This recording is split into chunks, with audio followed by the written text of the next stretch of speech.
প্রথমেই বলতে চাই বাংলাদেশের মুক্তিযুদ্ধ নেতৃত্বদানকারী বাংলাদেশের প্রথম প্রধানমন্ত্রী তাজউদ্দিন আহমেদ এবং সৈয়দ জোহরা তাজউদ্দিনের সন্তান এবং আমি নিজেই একজন রাজনীতিবিদ হিসেবে আমি 2 টার্ম বাংলাদেশ সংসদের সদস্য ছিলাম, স্বরাষ্ট্র প্রতিমন্ত্রীর দায়িত্ব পালন করেছি এবং এখন আমি একজন সাধারণ নাগরিক। আমি আজকে এই ব্যাকগ্রাউন্ড এবং একজন সাধারণ নাগরিক হিসাবে আমি ডিবি অফিসে এসেছি, কারণ আমি বাংলাদেশের সকল মানুষের মতোই বাংলাদেশকে নিয়ে উদ্বিগ্ন বোধ করছি। আজকে এই পরিস্থিতি নিয়ে উদ্বিগ্ন বোধ করছি, কারণ আমি জানি বাংলাদেশের সকল মানুষ জানে যে আমরা মহান মুক্তিযুদ্ধ করেছিলাম একটি সোনার বাংলাদেশের জন্য, যেই সোনার বাংলাদেশে ন্যায় বিচার থাকবে, যেই সোনার বাংলাদেশে মেধা দিয়েই যাচাই হবে যোগ্যতা, যেই সোনার বাংলাদেশে গরিব ধনী সকলের জন্য মৌলিক অধিকার থাকবে, বাক স্বাধীনতা থাকবে, চিন্তার স্বাধীনতা থাকবে। আজকে আমি মনে করছি যে আমাদের সকলেরই এই অধিকারগুলো ক্ষুণ্ণ হচ্ছে মারাত্মকভাবে। আজকে আমরা জানি যে এখানে কোটা আন্দোলন হয়েছে, কোটা সংস্কার আন্দোলন হয়েছে এবং এই কোটা সংস্কার আন্দোলন নিয়ে আমাদের দেশে একটি অশান্তিপূর্ণ পরিস্থিতি বিরাজ করছে। এখানে শত শত মানুষ নিহত হয়েছে, নিরীহ 5 বছরের বাচ্চা থেকে শুরু করে 8, 10, 15, 16 ছাত্র, সাধারণ মানুষ সহ অনেক মানুষের প্রাণহানি হয়েছে এবং এটা আমাদের সবাইকে ক্ষত করেছে, আমাদের বিবেককে নাড়া দিয়েছে। এই বিবেকের নাড়ার কারণেই আজকে আমি ব্যক্তিগতভাবে ডিবি অফিসে এসেছি। কেন এসেছি? আমি ডিবি প্রধানের কাছে 3টা প্রশ্ন নিয়ে এসেছিলাম। আমার প্রথম প্রশ্ন ছিল যে এই 6 জন সমন্বয়কারীকে গ্রেফতার করা হয়েছে নাকি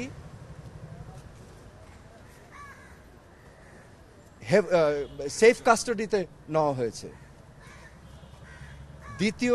দ্বিতীয় প্রশ্ন, যদি অ্যারেস্ট হয়ে থাকে তাহলে আমার কোনো প্রশ্ন নাই, আমার কোনো দাবি নাই, কিন্তু যদি সেফ কাস্টাডি হয়ে থাকে তাহলে আমি তাদের সাথে দেখা করতে চাই। খামেরা তো দাগ হয় কিভাবে? এই যে ভাবি, দাগও যাবে রাগও যাবে, নিন চাকা সুপার হোয়াইট। ডিবি প্রধান আমাকে পরবর্তীতে ঊর্ধ্বতন কর্মকর্তার কথা বলে উনি আমাকে জানিয়েছেন যে এই 6 সমন্বয়কারী যেহেতু তাদের নিরাপত্তা নিয়ে উদ্বিগ্ন ছিল সেই কারণে তাদেরকে সেফ কাস্টাডিতে নেওয়া হয়েছে। এই কথা শুনে আমি প্রশ্ন করেছিলাম যে আপনারা কিভাবে বুঝলেন যে তারা উদ্বিগ্ন তাদের নিরাপত্তা নিয়ে? তারা কি আপনাদেরকে জানিয়েছিল, রিকোয়েস্ট করেছিল? আমাকে তখন তিনি জানিয়েছেন না, ওনারা বুঝতে পেরেছেন মনিটরিং করে। সো যেহেতু তারা সেফ কাস্টাডিতে, আমি তখন রিকোয়েস্ট করলাম আমি তাদের সাথে দেখা করতে চাই। তো প্রতি উত্তরে আমাকে জানানো হয়েছে যে দেখা করতে চাইলে ঊর্ধ্বতন কর্তৃপক্ষের পারমিশন নিয়ে আমার দেখা করতে হবে তাদের সাথে। আমার তৃতীয় প্রশ্ন ছিল তাদেরকে কখন সেফ কাস্টাডি থেকে মুক্তি দেওয়া হবে। এই প্রশ্নের জবাবে তিনি বলেছেন যে ঊর্ধ্বতন কর্তৃপক্ষ যখন ওনাকে নির্দেশনা দিবেন তখনই ওনাদেরকে ছেড়ে দেওয়া হবে।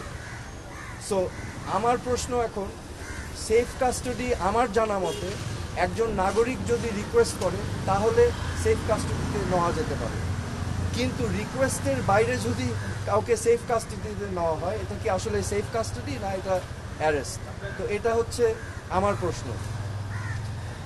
এখানে আমি আপনাদের সম্মুখে স্পষ্টভাবে বলতে চাই, এই ছাত্র আন্দোলন, কোটা সংস্কার আন্দোলন নিয়ে যে সকল ক্ষয়ক্ষতি হয়েছে, ক্ষয়ক্ষতি কিছুই না। ক্ষয়ক্ষতি কেন কিছু না? এই ক্ষয়ক্ষতি যেই সম্পদের ধ্বংস হয়েছে সেগুলো তো জনগণের ট্যাক্স দিয়েই করা হয়েছে, এগুলো জনগণের সম্পদ, এগুলো হয়তো ভবিষ্যতে আমরাই আবার গড়ে নিব, কিন্তু একটি প্রাণ যেটা আমরা হারিয়েছি, একটি প্রাণও কি আমরা ফেরত পাবো? এই প্রাণ কি ফিরে আসবে? আমাদের মনে রাখতে হবে মুখ্য জিনিসটা কি, প্রাণের মূল্য কিন্তু কোটি কোটি কোটি কোটি কোটি টাকার থেকেও অনেক বেশি, তা অমূল্য। তা আমার আজকে আপনাদের সামনে আমি স্পষ্টভাবে বলতে চাই আইন শৃঙ্খলা রক্ষাকারী বাহিনীদের, আমাদের সেনাবাহিনীদের, যে আমাদের ছাত্রছাত্রী ভাই বোনদের বুকে যেন আরেকটা গুলি না যায়। আপনারা বিরত থাকুন, এটা ঠিক না, দিস ইজ নট রাইট। আমার মনে হয় যে এখানে একটা সমূহ সমাধান প্রয়োজন, এবং সমাধানের প্রথম কাজ যেটা করতে হবে, প্রতিটি হত্যাকাণ্ড সুনির্দিষ্টভাবে ইন্ডিপেন্ডেন্ট এনকোয়ারি করে বিচার করতে হবে, এবং এগুলোর জন্য যারা যারা দায়ী তাদেরকে আইনের আওতায় আনতে হবে। বিচার বহির্ভূত কোনো হত্যাকাণ্ড করা যাবে না, এবং আমাদের এই সমাধান রাজনৈতিকভাবে করতে হবে। এই সমাধান সবাইকে নিয়ে আলোচনার মাধ্যমে করতে হবে। এই সমাধান করার জন্য প্রথম শর্ত আমি যেটা বললাম, যে বিচার করতে হবে। এই প্রাণহানির প্রত্যেকটা প্রাণহানির বিচার করতে হবে, এবং যারা এটার জন্য দায়ী তাদেরকে আইনের আওতায় আনতে হবে। তারপরে আলোচনার মাধ্যমে সমাধান করতে হবে। আমি তীব্র নিন্দা জানাই এবং প্রতিবাদ জানাই। শিক্ষার্থী ভাই বোনদেরকে গ্রেফতার করা থেকে বিরত থাকার জন্য আমি আহ্বান করছি।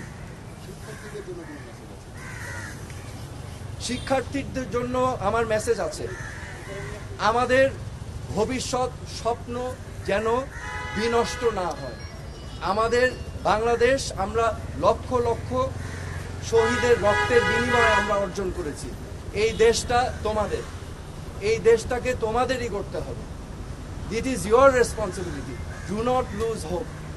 ওকে, এবং সামনের দিক ভালো দিন আসবে, কিন্তু এখন কষ্ট করতে হবে, হোপ আশা ছাড়া যাবে না।